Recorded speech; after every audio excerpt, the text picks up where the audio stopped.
Merci à la chaîne Nicocible Harcèlement électromagnétique, lien en description, d'avoir traduit ces extraits et d'avoir porté à notre connaissance cette vidéo. Allez jeter un coup d'œil à sa chaîne.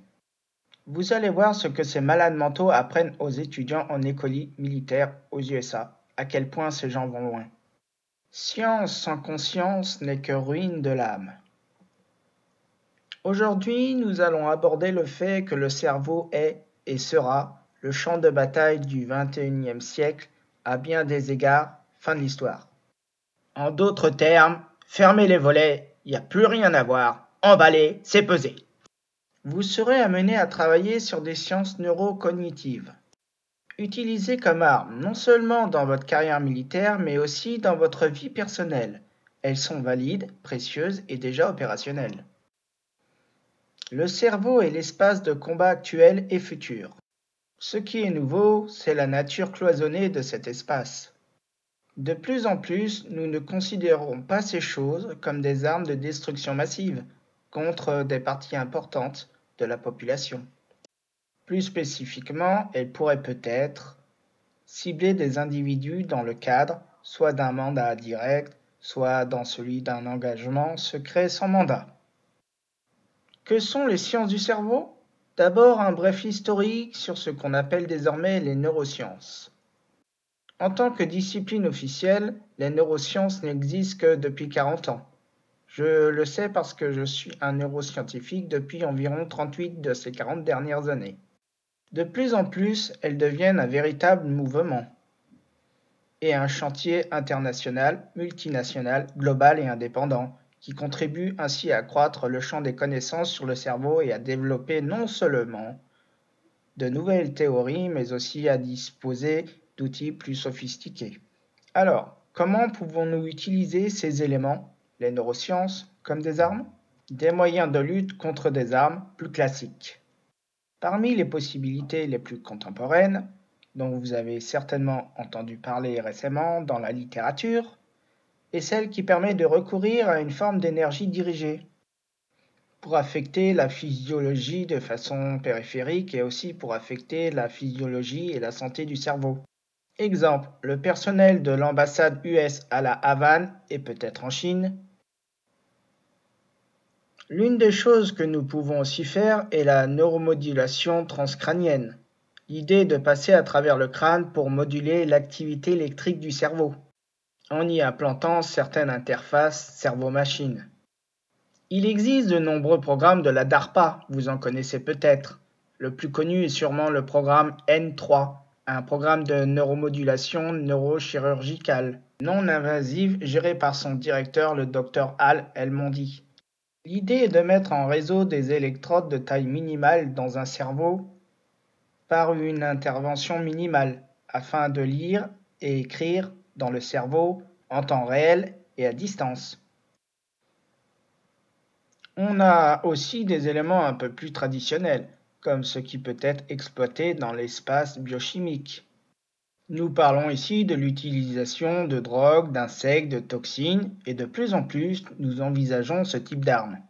Je peux perturber un individu au niveau de ses cellules, de ses systèmes biologiques, et plus largement d'un point de vue social. Je peux également cibler un changement individuel spécifique, ou éliminer carrément un individu en laissant très peu de traces, et partir avant toute identification. Les drogues peuvent être extrêmement spécifiques, et je vais vous montrer dans un instant qu'elles peuvent être très utilisées. Pour individualiser l'armement en termes de pathologie de précision ou d'effet de précision. Ces drogues vont influer sur la manière dont le cerveau fonctionne, en influençant de manière cinétique et non cinétique les attitudes, les croyances, les pensées, les émotions, les activités. Regardez le pouvoir que nous offrent les techniques de compréhension des sciences du cerveau. Nous voyons aussi l'utilisation des biodonnées comme une arme viable de manipulation. Je peux, par la suite, mettre dans votre dossier médical des informations subtiles qui peuvent changer le diagnostic et les décisions concernant votre état de santé.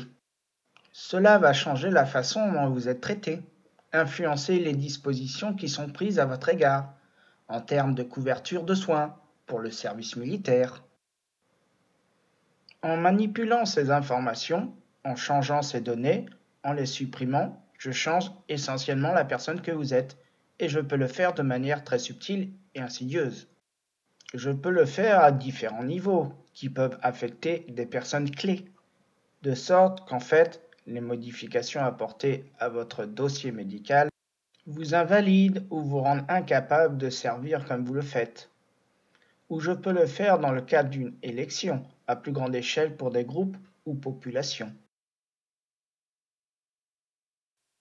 L'un des développements les plus récents consiste à stabiliser et à diffuser des nanoparticules. Si vous ne savez pas ce qu'est une nanoparticule, c'est un objet qui existe sur une échelle de 1 mètre sur 1 milliard, donc très très petit, plus petit qu'une cellule. Nous pouvons fabriquer des matériaux dont les propriétés sont discrètes et peuvent être contrôlées grâce à la bio-ingénierie et la physique ou la chimie. Je peux créer de petites unités robotisées, contrôlables à l'échelle nanométrique, qui peuvent également être mises en aérosol. Pour créer un anneau essaim de matériaux biopénétrables qu'on ne peut pas voir. Elles peuvent pénétrer les filtres biochimiques les plus robustes, qui sont capables de s'intégrer à travers une variété de membranes comme les muqueuses, et toutes sortes d'endroits comme la bouche, le nez, les oreilles ou les yeux. Ensuite, elles sont transportées dans le système sanguin pour créer des agglomérats, affecter le système vasculaire du cerveau ou se diffuser directement dans l'espace cérébral. Elles peuvent être utilisées à des fins militaires, et ce, à un niveau tel que leur présence est presque impossible à détecter, ce qui rend toute preuve extrêmement difficile à démontrer. Nous en sommes arrivés à la position précaire d'ouvrir la boîte de Pandore, de savoir quand, comment et dans quelle mesure ces techniques et technologies seront utilisées dans le cadre du renseignement militaire et de la politique de sécurité nationale. Notre éthique civile ne convient plus. Et en ce qui concerne l'éthique militaire, quels en seront les principes qui vous engageront? Comprendre que les drogues psychédéliques peuvent être utilisées de différentes façons, y compris à des fins militaires, n'est pas nouveau. Nous nous intéressons à d'anciens programmes comme MKUltra, qui utilisaient le diéthylamide de l'acide lysergique et la psilocybine en vue de modifier les cognitions, émotions et comportements des individus et voir si on pouvait les exploiter non seulement contre notre propre peuple, mais aussi contre d'autres. Et une partie des travaux sur le lavage de cerveau a pour objectif de changer l'esprit. Je tiens à vous dire que tout ceci n'est pas un canular. Ça existe pour de vrai, réellement, et ceci se passe dans notre monde actuellement. Il est vrai que ce sera extrêmement difficile pour certaines personnes, les plus fragiles, de croire à ce genre de choses. Mais ce qu'il faut que vous sachiez, c'est que les brevets pour de telles technologies existent et il y en a de plus en plus. Renseignez-vous. Il est vrai que tout ceci fait froid dans le dos, mais c'est la réalité. Bienvenue au XXIe siècle. Malgré que tout ceci soit difficile à croire, sachez que tout n'est pas perdu, les choses avancent.